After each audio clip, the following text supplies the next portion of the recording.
Hello, my name is Arthur. In the last video, we dealt with a helicopter and getting him moving. And I said I'd be back looking at some obstacles on the map and camera movement. I haven't done anything with camera movement yet, but I've put in some obstacles. The helicopter can fly over them.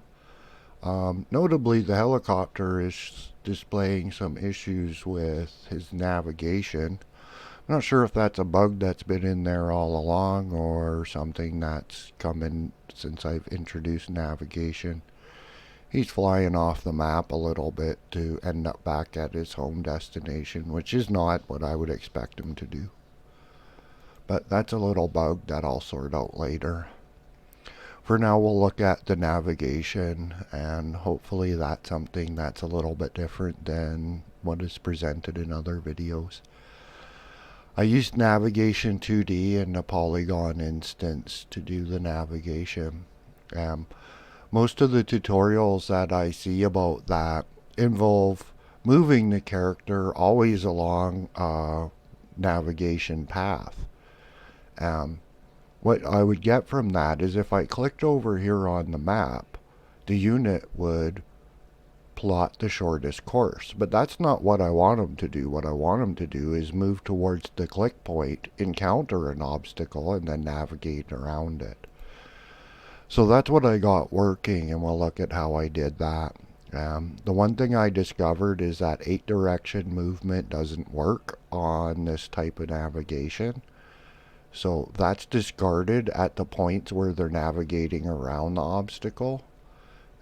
It has introduced a little bit of a speed variance between it's navigating an obstacle and it isn't.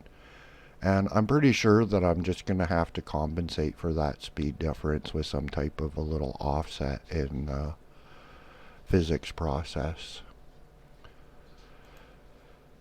So we'll have a look at what I did. I put in a tree map. It just has 2 assets in it, and I've put no work into these assets, so they're just an obstacle that I could put on the screen to work around. They don't have any collision of any type. They're just graphics. The navigation polygon looks like this. Let's turn this off. So this defines the area that the units are allowed to go. And I've only set up in the camera area because that's the only working area right now for testing. It seemed easiest to just set it up here. The areas that the polygon is not are outside of the area the unit can go. That only means that when a unit is getting a path plotted, none of the points will be inside of this area, and it will plot around any of the empty spaces to get to the destination location. Now, I don't want it to plot a path from just anywhere on the map. I want it to plot a path when it encounters the obstacle, and then take the shortest route around the obstacle to head in the direction of the destination. And I want it to lose its path when it exits an obstacle, because this is just a test scene and there may be a second obstacle. Now, I want it to discard its path that it may have made around a second obstacle and then make a new path when it hits the second obstacle to get to its destination. So a little bit different than most of the tutorials that I saw on Navigation 2D. It took a little bit of thinking to come up with something. What I came up with is it receives a path as a result of the damage area of a unit intruding on the navigation area, which I've placed here. In that event, a signal is sent to Navigation 2D, which tells the unit you have to follow a path. I made a scripting mistake, and I've left the mistake in place. Really, it'll just serve as a reminder that I'm not really the greatest person to learn scripting from, and This is all just hobby stuff to me, so it's not something I'm an expert at. We'll have a look at the navigation 2D script. Very simple, right? Area entered, area exited. So that's the nav area sending a signal that one of the units has intruded on the area. What it does right now is it just sends a true or false to the body of the area. So the area is a child of the kinematic body. So it gets a parent and sends the Boolean to the parent.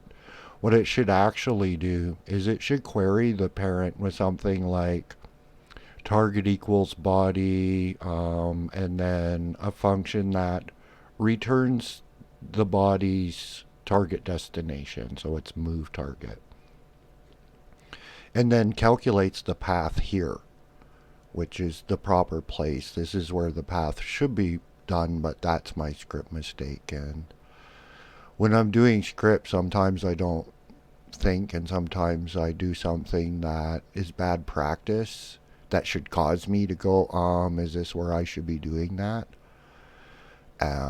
Now that I've looked at it, I'm like, oh, well, that should be here and not over there. So we'll get to that function in a second where that mistake is. So the Boolean is sent to a function in the unit script. Just tells a Boolean variable in the unit script that it's either true or false. So it needs navigation help is either true or false.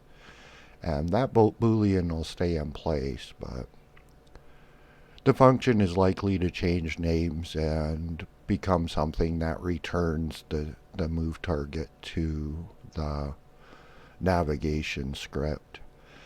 As it is, it goes to check destination, and in check destination for the unit script is an empty function because that's unit specific.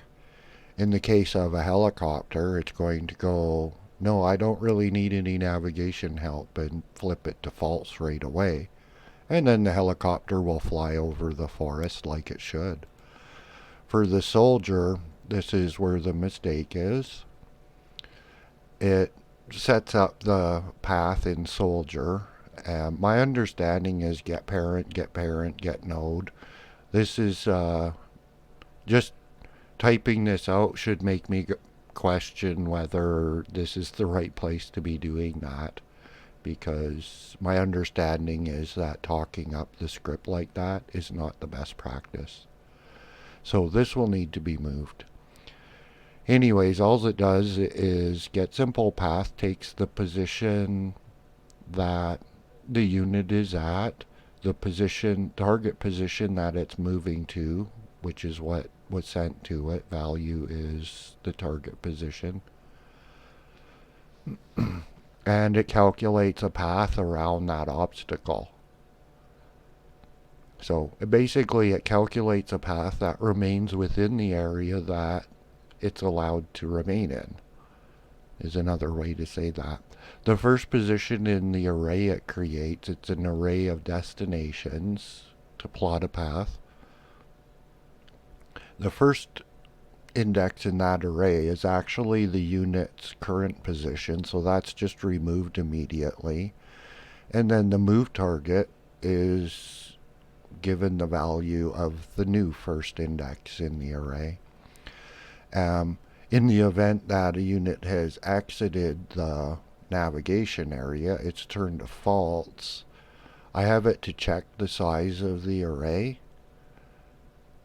to get the original move target from the last index in the array. That's the array size minus 1 is the last index in the array, and then set the array to 0. That would be for the scenario where there's more than one obstacle, because the path would calculate for both obstacles. When I want it to deal with one obstacle, forget the path, and then encounter the second obstacle and make a path. So right now that doesn't do anything with the way that the setup is now with only one obstacle, but with several obstacles it'll come into play. Then in a tank, which is an enemy, and for any enemy, it just exists in the tank because it's the only enemy right now. Um, when it's checking its enemy control for destinations, I found that it's forgetting its final destination when it's following a path. So it would have been arrived at position 1, it was moving towards position 2, encounters the obstacle, and then was forgetting its location. So I just gave it the block that tells it to get its target from the array, which isn't yet empty and still has the final destination. And that I'll have to track that down to see why that's happening. It's probably just the order of function calls in this unit script, and maybe an unnecessary piece of code. So in physics process, it's following a path and it makes it to the first target, and the move target becomes null. So it enters into the else scenario, and speed was at this was the only thing there before, speed equals 0. Now it will check the size of the array, and if it's not 0, it will go to a new function to travel the path. That simply sets the move target as the first index in the array and then removes that index, tells it to find its animation direction and the move angle direction so that the turret on a tank can home in on the direction it's traveling if it has no shoot target. When it has navigation help and when it needs navigation help, when that's true and it's following a path, it's using